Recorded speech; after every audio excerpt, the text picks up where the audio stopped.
Okay, how about now? How's the audio? Great. Okay, awesome. Good. So tonight we still have some people coming in both on Instagram. We have Pets Low Carb, Lectin Free Dad. Um, we have some of the names are they're Hi Elizabeth, Cheryl. We have on Zoom Connie, Dilly, Ivy, Loretta, Marcia, Ryan, Sarah, Shanti, Sheila, Vicky. Hi, everyone. We have a call in from the 916 area code. And tonight we're going to be talking about some interesting things about looking at both meals, preparation of meals, flavors, how to think about taste and flavor, and how to think about fruits and vegetables. And you'll see that there's different ways of looking at them. In a sense, my goal for this particular class is to give you almost like a new perspective on ideas that you're probably already aware of, but look at them through a different lens. So I'm going to share my screen. Give me one moment. Now, people on Instagram are not going to be able to see the screen. So I'll explain what is on the screen. And for people on Instagram, every Wednesday night, I happen to be, my name is Dr. Jonathan Carp. I'm president and founder of Miracle Noodle. I'm also a medical doctor with a very special interest in natural lifestyle interventions for health conditions. And so every week we have, every Wednesday night at 8 o'clock Eastern time, we have a class that we've been doing for probably around 12 weeks now, close to 12 weeks. Actually, I think it's been around 10 weeks. And we're covering a whole bunch of things. We spend an hour every Wednesday night. All right, so let's get to the screen. And let me blow this up a little bit. And let's see here. There we go. As always, feel free to ask any questions. I'll keep peering down to the Instagram, and I'll also be paying attention to what's happening on the Zoom class. I thought a little bit about how I was going to go about this particular class. First of all, I normally introduce Lucy, my dog, my puppy. Unfortunately, she got spayed today. So if you see me peering down, it's because she's not too happy right now, and she just started moving a lot more. I picked her up at the vet just a couple hours ago. So if you see me peering down, I'm just sort of checking on her. Okay, so let's start by looking at what we're going to be talking about tonight. So tonight we're going to be speaking about 4 flavors. I'm not going to be covering all the different flavors. One flavor in particular, I'm going to be spending a good amount of time on that probably a lot of you may have heard about, but are not familiar with the importance of it. Then we're going to talk about 4 vegetable families. And one of the things that I've spoken about in one of the previous classes is that you have to understand that vegetables are categorized into different families. And when you understand the families, you understand how to incorporate variety in your diet. Because if you're not incorporating a wide variety of vegetables in your diet, then you're not going to get all the maximum benefits. And if you're eating vegetables all in the exact same family, meaning many of you know about cruciferous or vegetables that are in what are called the brassica family, which is kale, collards, broccoli, cauliflower, mustard greens, collards. Those are all in the same family. And while there is some variety in the benefits of each of the things that I just mentioned, they are all very similar in what they're going to do for you in terms of health. So if you're eating kale one day and broccoli the next day, the variety that you're getting is not as broad as you might think it is, because you're maintaining yourself in the same family of vegetables. And believe it or not, if you go back way back. All of these sort of come from a common ancestor. A lot of we'll talk about it briefly when we get into it, but lettuces are from the daisy family. And they branch out, and obviously, as I said, there's slight differences, but you want to sample from different families. Then we're going to talk about why you need to have 4 easy to cook meals, easy to cook default things for you to make. And we'll talk about why that's important when we get there. And then we're also going to just do a brief summary of what are the fruits that you can eat. What are the low sugar fruits? A lot of times people make the mistake of, thinking that you can have, you're eating, obviously fruits are good for you, vegetables are good for you. And there are obviously certain diets that you can't eat a lot of fruits on, but at the same time, there are ways of incorporating these things if you have a clear understanding of what kind of carbohydrate or sugar content that they have. Because if you're moving towards optimal health, the impact of blood sugar on your system is something that you should be considerate of.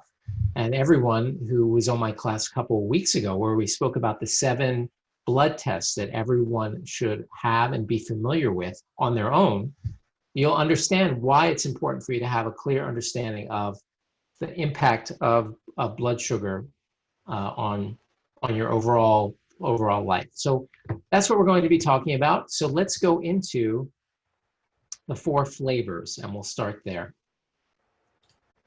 All right, so let's close some of these windows down.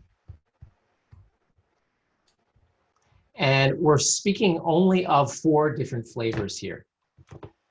And there's sweet, savory, salty, and bitter. Now there's also sour, of course. I didn't include that because I don't think it's important to sort of go over that, because things like bitter and savory, which is really what we're going to be focusing on, are 2 flavor sensations that you should be working on developing or incorporating into your daily diet. Let's start with sweet. And I always mention palate re-education. And what does that mean? Palate re-education, to me, is this widespread phenomenon where you see it in kids and you see it in adults. And what it is palates that have been destroyed by artificially sweetened foods and highly sweetened foods with sugar, cakes, cookies, etc. If you're eating those things on a regular basis, what happens, unfortunately, is it's like your taste sensation is like a thermostat. And the same thing happens with salty. We'll speak about that in just a moment. It's like it gets reset, where like the pleasure sensation of the pleasure of sweetness gets raised up to a point where you need like something super sweet to get that sensation. Now, the repercussions of this are, you may have sort of thought about it already, is that you lose the sensation, you lose the pleasure of enjoying natural fruits, where you could have a bunch of blueberries, let's say, and for someone who doesn't eat any artificially sweetened foods, they don't eat any overly sweetened sugar cookies and things like that, believe it or not, those people have a much more pleasurable enjoyment of blueberries, blackberries, raspberries, than someone who is eating those cookies and cakes and artificially sweetened things. And it takes several weeks for your palate, that thermostat in a sense, to lower to a point where you can start to appreciate natural sweet flavors from fruits.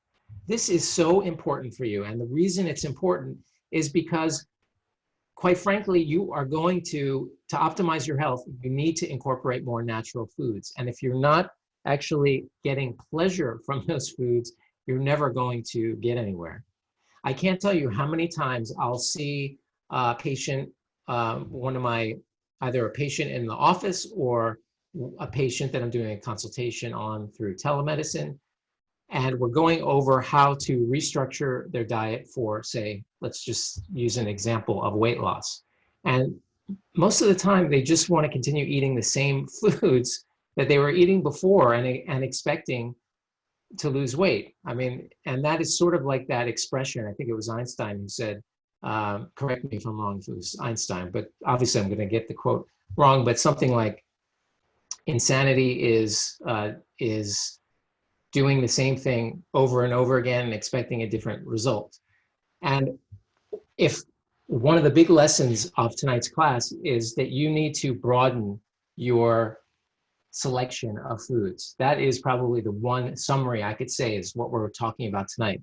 You need to be able to incorporate those foods. And if you don't know how to start enjoying blackberries or raspberries with gusto, where you eat them and you're in heaven, because that is truly what the natural response is supposed to be. God has given us these remarkable, incredible, delicious foods that are meant to be enjoyed. And if you have devastated your palate by eating all these artificially sweetened foods, you're never going to appreciate these things in the way that that you should be able to enjoy them with. So give yourself 2 to 3 weeks, get rid of all artificially sweetened foods with the motivation that the reward for this is that you're going to be able to enjoy fresh berries with gusto. That's what I would say is the motivation here. You want to be able to appreciate these foods in such a way that you can't wait to have some blueberries. Let's go down to salty and bitter, and then we'll end with umami. Salty is the exact same thing. Your thermostat, in a sense, your palate needs to readjust. And it reminds me of a patient I had probably around 10 years ago. I actually was seeing him for a drug reaction. He had a very bad drug reaction, skin rash over his entire body. And what the reaction was to his high blood pressure medication. And he had to be off the blood pressure medication. And his other doctor said to him, you really need to get off of these salty foods. And I said to him, it just takes 2 to 3 weeks. And he didn't understand what I meant. So I explained this same thing, where if you get rid of the salt in your diet, the excessive saltiness in your diet, then your palate readjusts and you're able to appreciate, say, the natural saltiness of foods. So he didn't believe me, but his wife, didn't want him. He had what's called malignant hypertension, which is very, very severe hypertension. And so I told him, don't worry about anything. Just give it 3 weeks. You can go right back to your salty food. Just give it 3 weeks. So he came back 3 weeks ago and he said, you know what, you're right. He said, I don't need as much salt anymore. And the reason is the same thing. This is palate re-education. You're resetting the thermostat of your palate to appreciate the saltiness. Now, this is a really remarkable thing to me. I remember when I started to give up, I gave up some salty foods years ago to a point where, believe it or not, you can appreciate the saltiness of a piece of celery. Celery has more natural sodium than a lot of other vegetables. And when your palate is sensitive to salt and you eat a piece of celery, it can taste very, very salty. Now, contrast that to someone who's constantly eating salty foods. When they eat a piece of celery, it's the most bland thing in the world. They're not going to taste the saltiness. So again, here we are again, where you can cultivate this sensation of saltiness. And this is, again, a pleasurable kind of thing. Lisa is saying, no wonder she loves celery on Instagram. It has a naturally salty sensation if your palate is well adjusted and normal and hasn't been, again, using kind of bombastic adjectives, but devastated by processed foods that are loaded with sodium, and not just sodium, but sugar and fat, to create this sort of combination of an incredibly addictive food. But what we're talking about here in terms of resetting the palate to relearn sweetness, relearn natural saltiness, so you can enjoy natural foods and enjoy them to a point where they become part of your natural lifestyle. All right, so next let's go to cultivating bitter. Now, bitter is one of those things that is very difficult for some people. But I want to go over why it's important for you to cultivate a little bit of the sense of bitterness. And we're going to go through what is it that, let me move this down a little bit. What are some foods that are bitter, and why would you want to include them into your diet?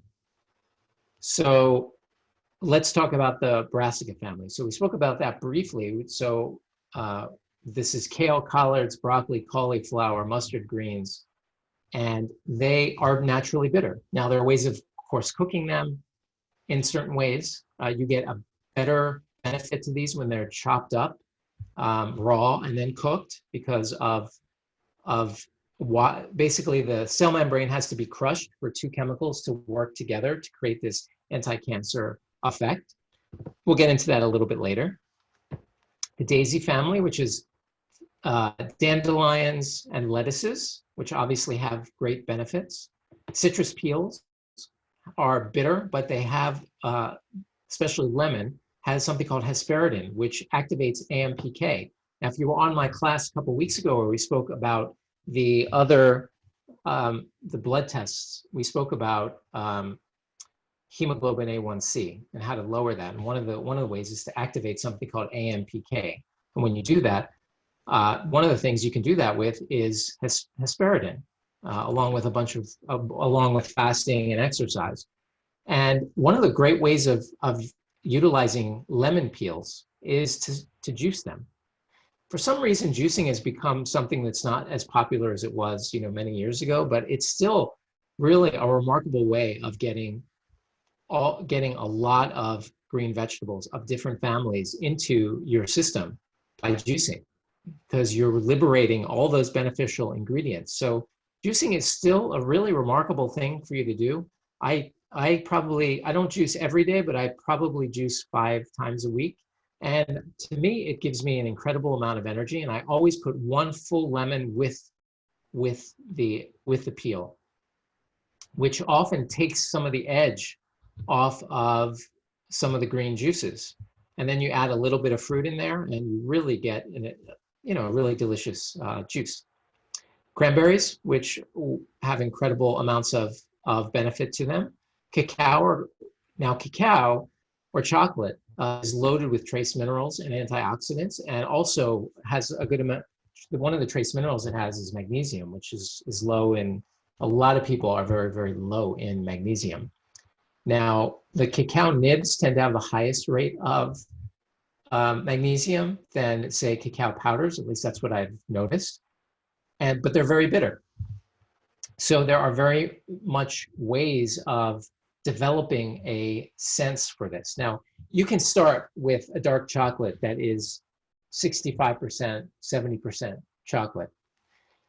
And for some people, that is incredibly bitter. But I can tell you that if you work on it and you continue to eat sort of dark chocolate, you will develop a taste for it. And then you can go to 65, 70, 75%, 80, 85%. And I love 90, believe it or not, I love 90% dark chocolate. But it's because I've developed a sense, and I've also tend to have always liked sort of bitter foods, but you can develop a sense and an appreciation for bitterness, just like you develop a sense for wine, which is also loaded with, not that I'm recommending you drink a ton of wine, but it's something that can be helpful for you, and it's something that is cultivated. You give wine to a little kid and they think it tastes disgusting. As we grow older, we learn to develop a tolerance and a taste for different types of foods.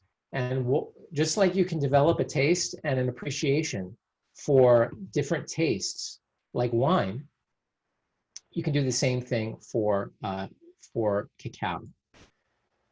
Let me just pull up the, Christopher's saying we should move wine up to the top of the list. Agreed. Wine is one of life's pleasures for sure. And again, you can cultivate your palate can become amazingly attuned to subtle bitter flavors. And that really is what wine is all about. Green tea and coffee as well. So getting back to the cacao, just slowly increase it. Now, one way is you can buy just plain cacao, and you can add a little bit of a natural sweetener, a little tiny bit of stevia, just to take the edge off. Don't make it super sweet. The goal here is to slowly develop a tolerance to the bitterness so that you can appreciate all these amazing foods. All right, so let's close that down and now talk about savory, or what's called umami. And this is something that a lot of people are not very familiar with. Let me move the screen around here a little bit. Okay, so umami is that savory sensation when you eat something and it makes you salivate. And what we found, what scientists have found, is that this creates a good feeling of feeling full, and it also curbs appetite. It also promotes salivation, a much longer lasting salivation. So when you eat bitter foods, those also cause you to salivate, but the salivation is like up and down. And we have to understand that salivation is what saliva is so important to start the initiation of digestion. And that's why it's for time immemorial, your grandmother has told you to chew your food. Well, it's very true because digestion starts in the mouth. And even since we were talking about juicing before, even sort of these guys like Norman Walker and Jay Cordish and even Jack LaLanne, all these guys who lived into their 90s, then these people, several of them would say that when you juice even, you should sort of chew the juice, meaning swirl it around your mouth to get the salivation going. So you want to get salivation going because, as an example with carbohydrates, there's amylase. It starts the digestion of carbohydrates with things that have starch in the mouth. So chewing is very important. And when you're getting something that's savory with umami, then you're going to be getting better digestion, better satiety, and just a better feeling of eating.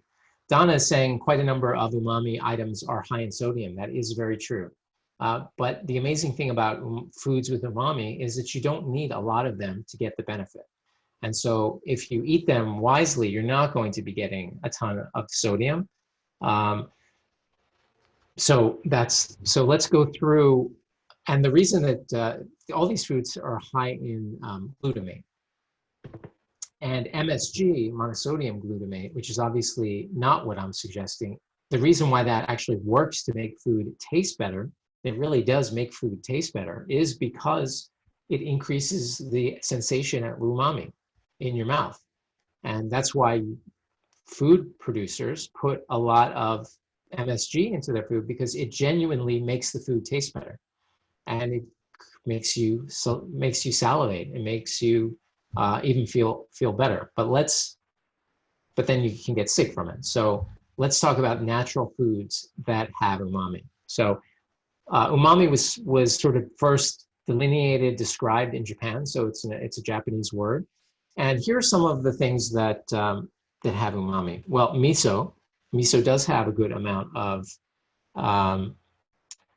lectin-free. Dad is about to have some 85% chocolate. Great.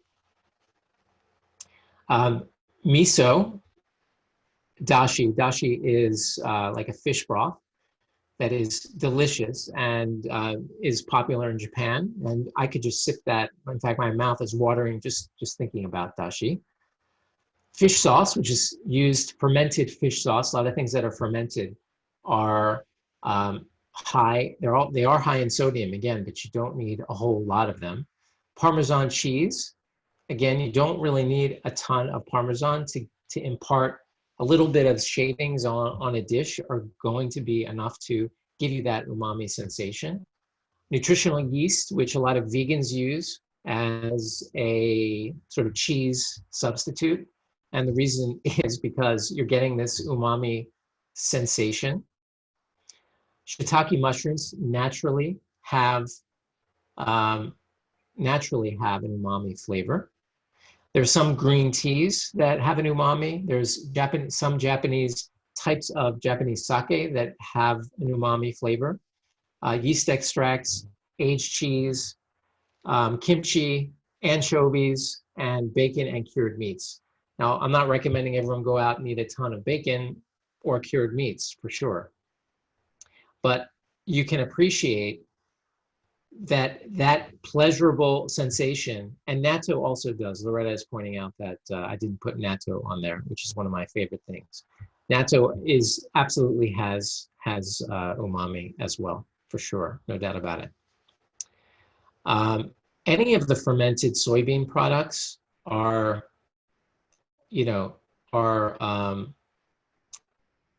have umami. So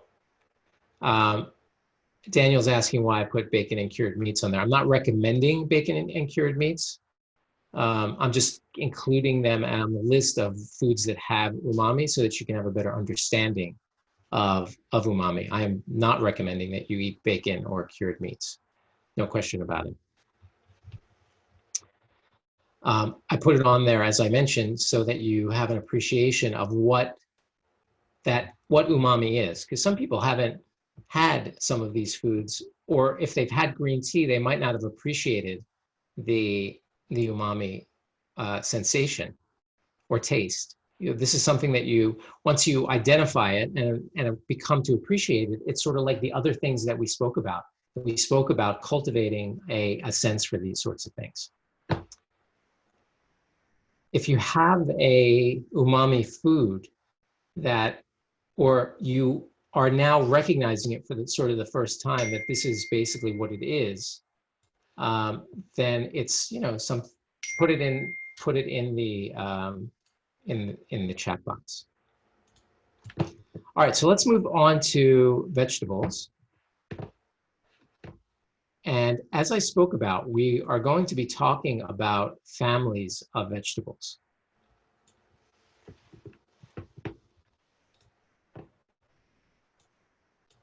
Let's move this down. And we'll start with the reason, again, why we're talking about vegetables in terms of their families. Now, the reason we're doing that is because we want to sample each day from various different families. Because if you look back in history, in sort of the Paleolithic man, they ate something like, they ate something like, 50, I don't know the number, but like a huge amount, 50 or 100 different types of vegetables and plants, basically, that came from different families. And that's one thing that we've lost, because some of us are basically eating from the same family as, I'm sorry, I'm looking at some of I can't get to the questions. So if you put it in the chat box, it would be better for me. I'm not able to view the question and answer unless I back out of the screen. So if you have any questions, go over to the chat box, which is over here. I'll type something here so you can see it pop up.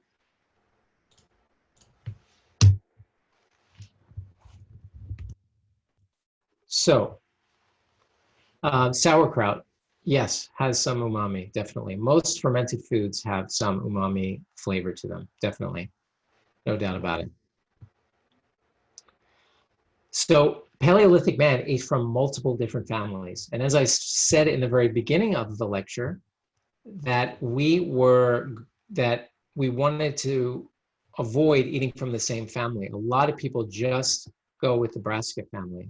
Maybe they'll have a kale salad and they'll have broccoli for dinner, or some other brassica vegetable, and they don't necessarily move over here or here or here. So let's talk about these things so you have an understanding that there are different families, and then how to incorporate them. So the daisy family, which is lettuces, all lettuces, Bib, romaine, a whole bunch of others that are not coming to mind now. Artichokes are also in that family. Tarragon, again, all the lettuces, salsify, chicory, all of these are in one family. Then we move to the brassica family. Kale, collards, broccoli, cauliflower, mustard greens. And this family, which is, I don't know how to pronounce that, but this is a family which includes onions, garlic, and asparagus is in that family, chives and leeks. And then we have chard, beets, and spinach in this final family. This is just 4 families. There are dozens of other families. And what you want to do is you want to make sure that you're not overly focused on one family. That's what I really want to get across. That's important. You want to, because you're going to get benefits, different benefits from each of these various families. Okay, let's close the vegetables. Okay. Lectin Free Dad is saying spinach is a power food. Well, Popeye had it right then. Okay, before we get into the low sugar fruits, which is just sort of fun to see an idea, I wanted to talk about why it's important to have 4 go-to meals and why I chose these particular things. So the first one is, I think everyone should have a meal that your grandmother or your great-grandmother cooked, and on both sides. And one of the reasons is because obviously genetically you come from them, and there's probably something about that particular food that is probably fairly beneficial to you. I'm not talking about, your grandma's cheesecake, some kind of ethnic food they brought from the old world or wherever they were from that was sort of something that they ate. Like my family, it would be something like a hearty chicken soup. And that's when you find that meal, whatever that meal is, pick one that's obviously has a long history of being health giving and learn how to make it. And there are lots of cookbooks out there. There's one cookbook that I recommend called Nourishing Traditions, which has some unusual health advice in the columns on the sides. I'm not recommending it for that purpose, but the book gives what the ancestral way of making some of these traditional recipes was. Like for example, with chicken soup, since I raised it, if you go back long enough, or even now, the best way to get sort of the collagen is to use a chicken feet. And even in my family, my mother was telling me that her grandmother used to get the chicken feet and the chicken necks to get all the collagen from these areas to make a good chicken soup. So think about what that is, and then learn how to make it. Spend the time to learn how to make it. One, you're going to perpetuate some history in your family by preserving something. And 2, you're connecting with something that might speak to your genes, in a very deep way. So find out what that is.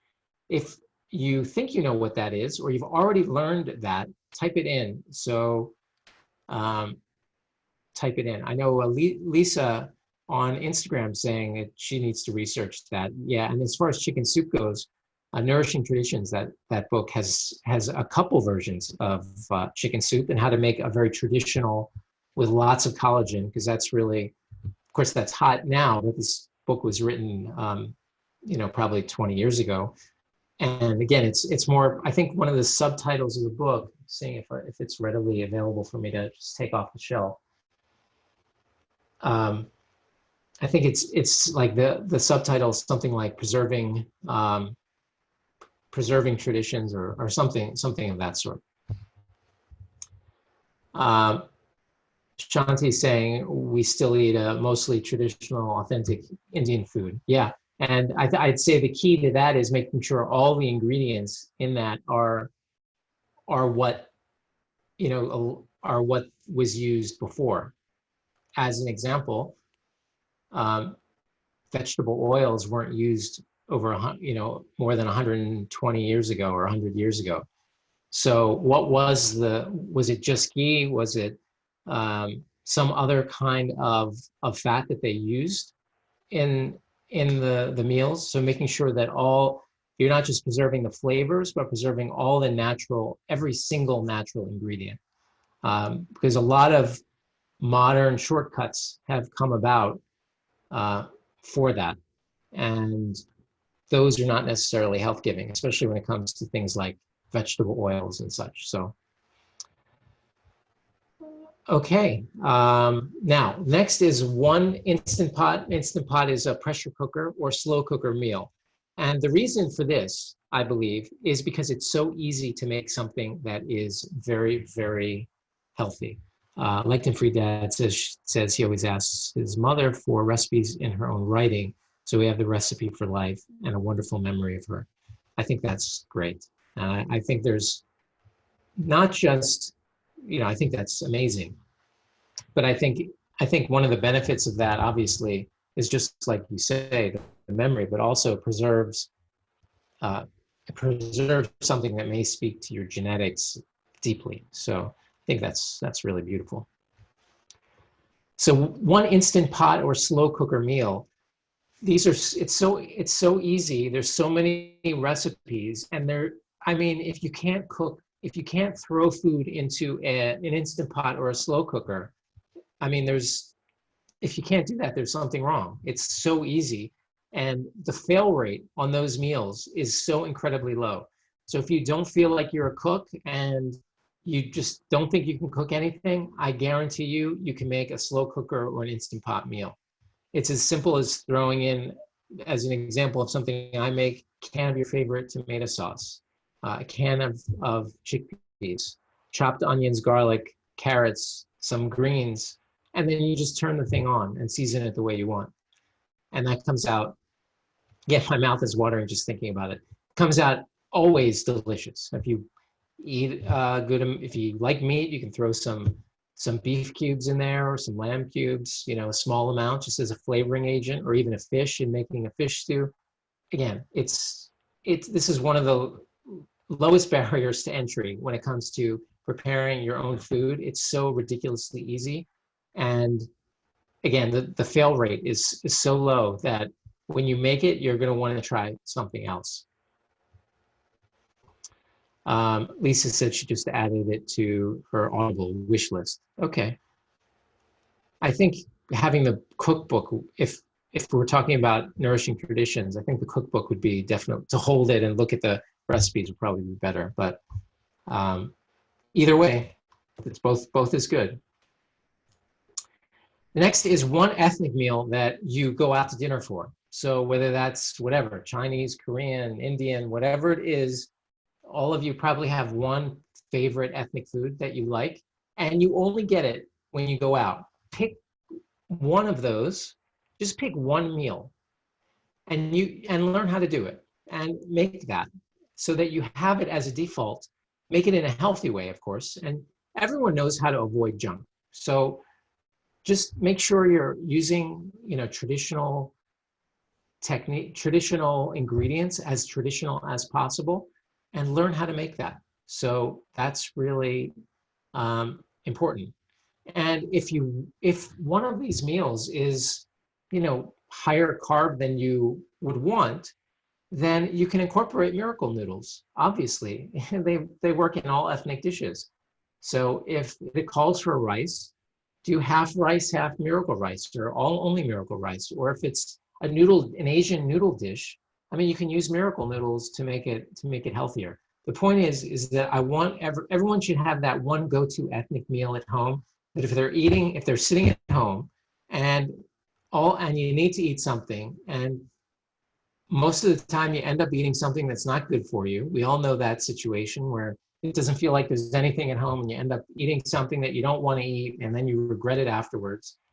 If you have that one ethnic meal ready to go that you practiced a few times, then that can save you. It can make the difference between that being a healthy week food-wise or an unhealthy week, because one incredibly bad meal really can offset the entire week. So this is important. And again, of course, Miracle Noodle makes it easy. So if the ethnic meal has noodles and rice. Next is one go-to dessert, healthy dessert, preferably with fruit, with low sugar fruit, and preferably after you've re-educated your palate to appreciate sweetness. I know one of my favorite desserts, which may be a little bitter for most people, but I tend to like it, is fresh blueberries with a little sprinkling of raw cacao. I know that might sound absolutely disgusting to some of you, but the sweetness of the blueberries, takes some of the edge off the bitterness of the chocolate. And to me, I think it's just incredibly delicious. But find something that is healthy and it's go-to so that you don't end up ravaging through a box of cookies or ice cream or whatever the case may be. Anyone have any dishes that come to mind that you think you can use as sort of a go-to when it comes to a go-to healthy meal? Type it into the chat box. Okay, so we're going to finish tonight talking about fruit, and we've already started to talk about fruit because we spoke about how we need to re-educate our palate to appreciate these fruits. So let's go through fruits that are reasonably low in sugar. So strawberries, believe it or not, are only around 1 gram of sugar per strawberry. So you can have like 8 strawberries, 9 strawberries, and you're only around 8 or 9 grams of sugar. That's pretty darn good. Peaches, only around 13. Blackberries, believe it or not, are obviously very high in fiber and very, very low in sugar. They also can be, sometimes they can be sweet, sometimes they can be slightly bitter, but I think they're always delicious. So I think that, again, learning to appreciate blackberries is another great thing. Lemon and limes, 2 to 3 grams of sugar only, which is really amazing. And again, if you juice, putting a full lime in, you get the rind that has all the beneficial ingredients. You're only adding 2 to 3 grams of sugar, and it often balances the flavor out of the vegetable juice. A honeydew melon, only 1 sort of standard slice, which is really all you. I know you can eat the whole thing. I mean, if you have a delicious honeydew melon, again, my mouth is watering just thinking about it. You can eat the whole thing. Okay, you got to have portion control, but given that a slice is fairly large, 11 grams of sugar is really, really not that bad. 1 orange, which is sort of a good portion size, 14 grams, grapefruit 11, and well, avocados are just, Lisa's mentioning pho. Pho would be a good one a good ethnic dish to go for sure, no doubt about it. Grapefruit and avocados, which of course are also fruit, but they're a different type of thing. Now I'm going to hit escape here, and Sheila was asking about umami and Japanese, and yeah, so it is definitely Japanese, and a lot of Japanese foods have umami because a lot of the Japanese foods that are umami are fermented. Actually, that's one of the reasons why. Okay, so let's go back here. Loretta is saying a great go-to dessert is cacao avocado pudding made in a food processor with a little stevia. Apples, by the way, are also good as a fruit because they have incredible fiber in them that are very, very beneficial. And lectin-free dad is suggesting pressure-cooked lectin-free chili is a great meal to go. Yep.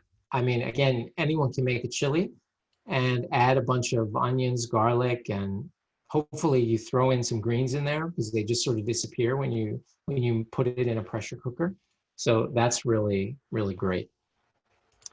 All right, so I can't seem to get back to my, Sheila's saying she likes Instant Pot cabbage and sesame dressing. All right, good. Now, Let me bring up my screen again because it seems to have disappeared. Oh, there we go. All right.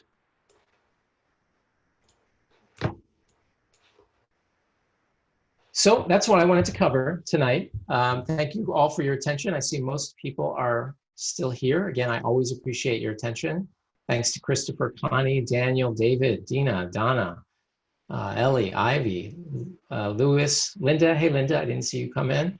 Loretta, Marina, Marcia, Martha, Paula, Russell, Ryan, Sarah, Shanti, Sheila, and Vicky, and a bunch of people on Instagram like Lisa and Like to Free Dad. Thank you for both of you for your attention. And just to review the overarching concepts that we spoke about tonight, because I think they're very important. And Shanti's asking, is it possible to get recordings of old sessions? Yes, we're on that, as I said, I think we're on the 11th week. And if you go to my YouTube channel and hit subscribe, since I don't have too many subscribers, I have a lot more people who show up here. And all of them, I download this afterwards and then I upload them to YouTube. So I guess just search for, I think it's Dr. J Carp. It might be youtube.com/Dr. J Carp, or just search for my name on YouTube, and all the previous sessions are going to be there. And I plan on doing this every week. I have an incredible, I mean, this is one of the highlights of my week. I love doing this. I love teaching, and I'm so appreciative of everyone who comes on and the questions and the everything. I do appreciate it so much. So Donna's saying some funny things here. Okay, so let's talk about what we spoke about. You're welcome, Shanti. My goal tonight was to give you a different lens to look at the foods that are in your diet, and to see that there are different categories and different ways of looking at these foods from different perspectives. From this perspective of flavors, trying to incorporate those flavors, trying to get your palate back to appreciating the food that God has naturally given us without the interference of processed foods. There's a general lack of appreciation of the damage that processed and modern foods has done to our appreciation of natural flavors, natural foods. So that's the one big takeaway that I wanted to give you here, and also to try to incorporate some umami, because I've spent a good amount of time reading the literature on satiety and what makes you feel full and what makes you feel satisfied. And maybe one day I'll get someone who's actually like a researcher on that topic to discuss it, but no one really has come up with a good way of sort of determining how to make someone feel satisfied in a healthy way.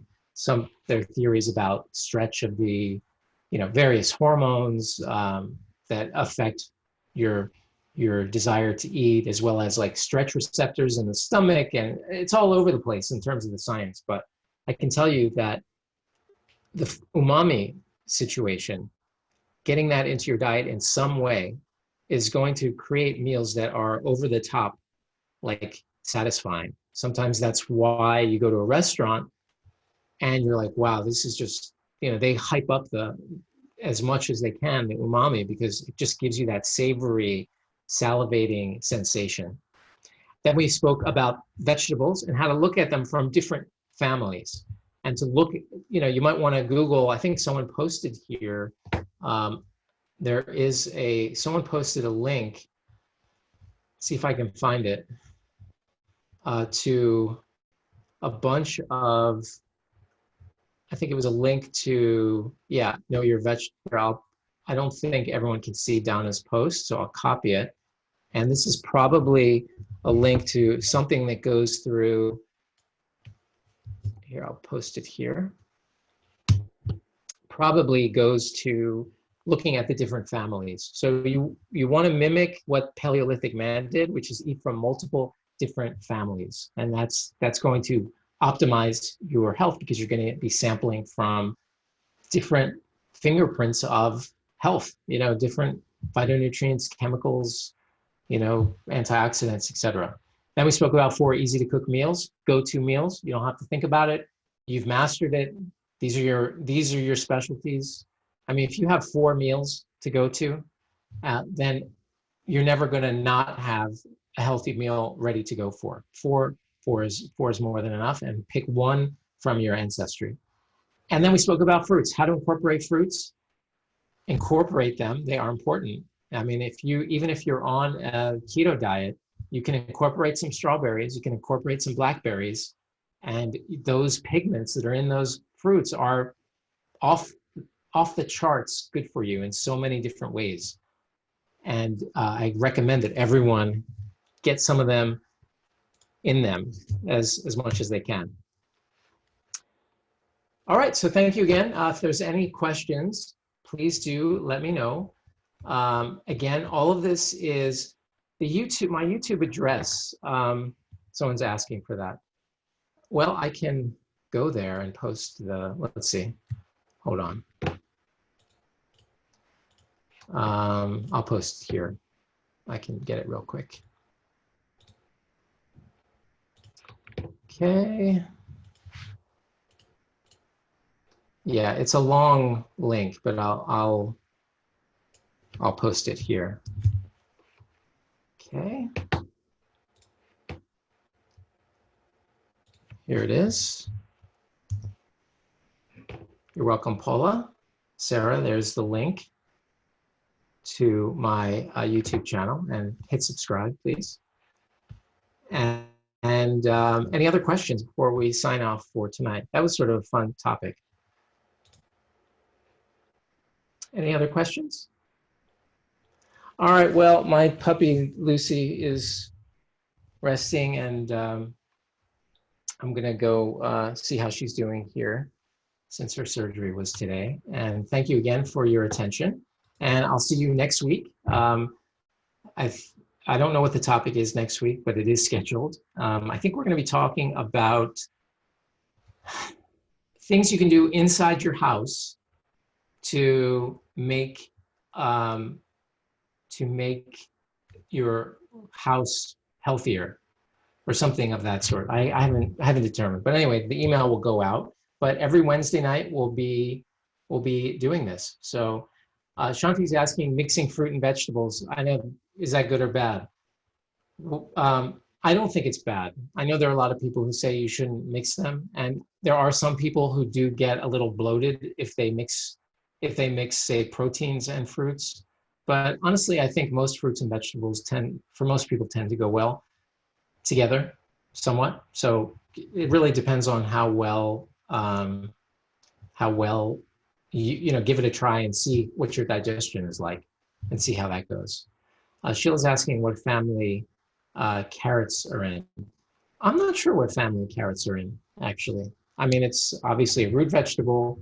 Root vegetables can have a lot of sugar in them, but I'm not sure what family carrots are in. It's a good question.